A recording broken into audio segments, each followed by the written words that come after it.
رزق اگر آپ کی یا میری عقلوں کی مرہون منت ہوتا، یعنی ہم اتنے عقل مند ہیں کہ ہمیں ہمارے حصے کا رزق مل رہا ہے یا ہم اپنا حصہ اٹھا رہے ہیں اپنی عقل کے سہارے، سو ہم بڑی بڑی ٹیکنیکس کر لیتے ہیں. ہم اگر کاروبار کرتے ہیں تو کسٹمر کو اپروچ کر لیتے ہیں، کسٹمر کو ڈیل کر لیتے ہیں، قائل کر لیتے ہیں. یہ ساری کی ساری جو عقلیں ہیں نا، ان پر ہمارا جو غرور ہے وہ بے بنیاد ہے. اللہ دل میں خیال ڈالتا ہے، آپ کے رزق کا سبب جس چیز کے ساتھ متصل ہے، اللہ اس کے دل میں خیال ڈالتا ہے فلاں جگہ پر جانا ہے، یہ چیز اٹھانی ہے. آپ منڈی چلے جائیں، سبزی منڈی، آپ کو پتہ چلے گا بے شمار اچھے فروٹ، بالکل فریش فروٹ سیل کرنے والے وہ ریڑی پر سجائے بیٹھے ہوتے ہیں. وہ بولیاں بھی نہیں لگاتے اور ان کے فروٹ جو ہے وہ سیل آؤٹ ہو رہے ہوتے ہیں.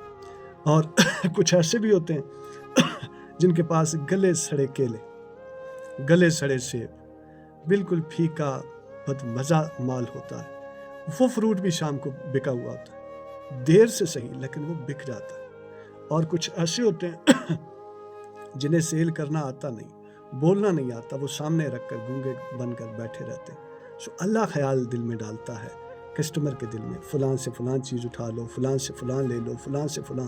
سو یہ جو رزق کی تقسیم ہے، اگر کسی شخص کو یہ لگتا ہے کہ رزق میری تکنیک اور میری ذہنی صلاحیتوں کی بدولت مجھے مل رہا ہے، تو اس کی خام خیالی. اللہ کی تقسیم، بے شمار کریانہ جنرل سٹور، بے شمار سبزی فروش، بے شمار گوشت فروش، یہ سارے کے سارے دکاندار جب صبح کھولتے ہیں، اپنا شٹر اوپر کرتے ہیں. اب تو وہ شیشے کا زمانہ آ گیا، جب وہ شیشے کھولتے ہیں، اپنے گیٹ کھولتے ہیں، اپنے شٹر اوپر کرتے ہیں، تو اس کے بعد پھر وہ بیٹھ جاتے ہیں. کوئی کدھر رابطے کرتا ہے، کوئی کدھر رابطے کرتا ہے. ان کے رابطوں میں اثر نہیں ہوتا، ان کے بیٹھنے میں اثر نہیں ہوتا، وہ اللہ کی تقسیم میں اثر ہوتا ہے. کون خیال دل میں ڈال سکتا ہے کہ فلاں شخص کو، فلاں کسٹمر کو میرے پاس آنا چاہیے، فلاں کسٹمر کو فلاں کے پاس آنا چاہیے؟ اللہ کی ذات. اسی طرح ایک مزدور، آپ چوک چوراہے میں دیکھیں نا، اکثر مزدور بدان، گینتی، بیلچا، وہ اپنے اوزار لے کر بیٹھے ہوتے ہیں. سو کسی کے پاس کون جاتا ہے، کسی کے پاس کون. شام کو دیکھتے ہیں کسی کی دیہڑی لگتی ہے، کسی کی نہیں لگتی، کسی کی بڑی اچھی دیہڑی لگ جاتی ہے، کسی کی بالکل نہیں لگتی، کسی کی تھوڑی لگتی ہے، مائنر سے بھی نیچے. سو کہنے کا مقصد یہ، جب آپ کے اندر یہ پیدا ہو جائے کہ فلاں کو رزق میں دیتا ہوں، اگر ایز اے کسٹمر کسی کے ذہن میں یہ خیال پیدا ہو، اگر ایز اے دکاندار، بزنس مین کسی کے ذہن میں یہ خیال پیدا ہو کہ میری ذہنی صلاحیتیں، میں اچھا بول سکتا ہوں، اچھا ڈیل کر سکتا ہوں، میں نے فلاں کسٹمر کو اچھے سے قائل کر لیا، خام خیالی. کوئی ایک چھوٹی سی غلطی ہو جانی ہے ایسی، وہ کسٹمر ساری کی ساری ڈیلنگ پر پانی پھیر کر دوبارہ منہ نہیں لگائے.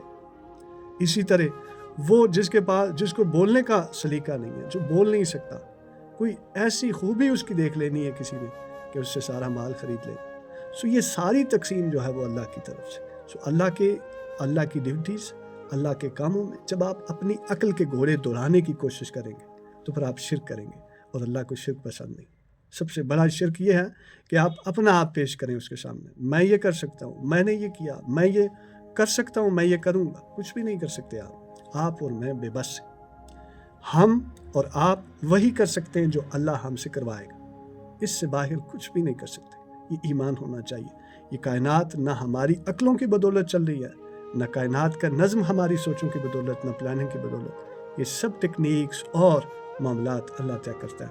آپ دیکھیں کہ جس وقت ڈاکٹر MBBS کر کے یا اسپیشلائزیشن کر کے یونیورسٹی سے باہر آتا ہے، تو ساتھ میں اپنے بے شمار ایسے مریض بھی لے کر آتا ہے جو اس کے رزق کا ذریعہ بنتے ہیں. اب وہ نہیں لے کر آتا، اللہ اس کے لیے انتظامات پیدا کر دیتا ہے. اگر بیماریاں نہ ہوں، وہ جو ڈاکٹر نت نئی ڈاکٹری کے ساتھ باہر آئے، وہ کیسے اپنا رزق حاصل کریں گے؟ اسی طرح ایک وکیل جب وکالت مکمل پوری کر کے LLB کرتا ہے، LLM کرتا ہے، یا بیرسٹری کر کے، اسپیشلائزیشن کر کے وہ باہر نکلتا ہے یونیورسٹی سے، تو اس کے بے شمار ایسے مجرم لوگ بظاہر جو مجرم لگتے ہیں، حقیقتاً اس وکیل کا رزق متصل ہوتا ہے ان سے.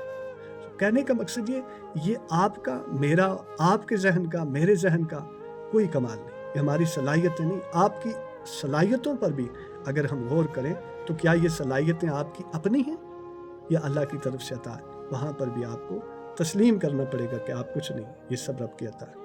سو اللہ کے سامنے اپنے آپ کو سر خم رکھا کریں. اپنے آپ کو اللہ کے سامنے سرخم رکھا کریں، اللہ کے سامنے اپنے آپ کو عاجز رکھا کریں.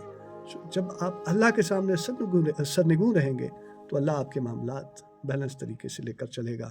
آپ کی زندگی اعتدال میں گزرے گی. آپ کی زندگی بہت زیادہ جو پریشانیاں، بہت زیادہ جو اوور کانفیڈنس کی وجہ سے نقصان ہو جاتے ہیں، ان نقصانوں سے بچ جائے گی. اللہ پر کامل بھروسہ.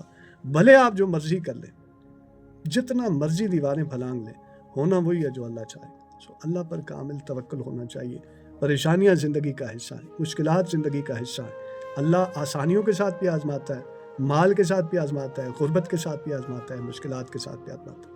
اللہ اولاد کے ساتھ بھی آزماتا ہے، بغیر اولاد کے بھی آزماتا ہے. اللہ ماں باپ کے رشتوں کے ساتھ بھی آزماتا ہے، ماں باپ کو وفات دے کر بھی آزماتا ہے، بہن بھائیوں کا ساتھ دے کر بھی آزماتا ہے، بہن بھائیوں کو دور کر کے بھی آزماتا ہے.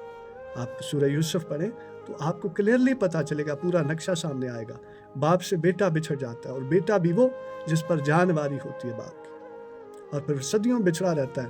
اس کے غم میں باپ کی آنکھوں کی بینائی چلی جاتی. اور بچھڑنے کا سبب بننے والے کون؟ بھائی، بھلے وہ سوتیلے ہوں.